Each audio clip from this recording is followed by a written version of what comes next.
Deixa meu amigo povo entrar, deixa meu amigo povo entrar. Meu amigo povo, quem mandou um abraço pra você foi o pessoal de Paraipaba. Você sabe onde é que fica Paraipaba?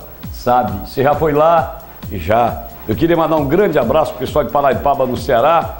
E o pessoal está reclamando que no terminal rodoviário lá de Paraipaba, dia de domingo, estão cobrando R$1 para as pessoas irem no banheiro, no toalete. Você está sabendo disso?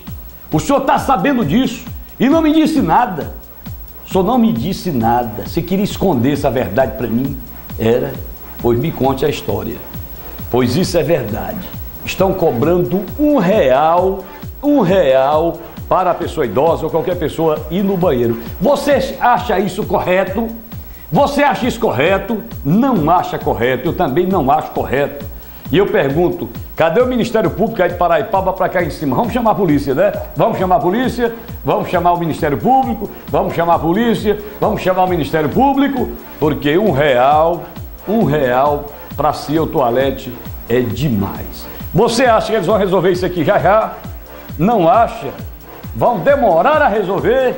Vão demorar a resolver, então nesse caso, nós, meu amigo povo, entramos, foi pelo cano. Eita, aí o cano. O pessoal de Paraipaba pediu pra gente meter um cano aqui na rodoviária. Ah, meu Deus do céu.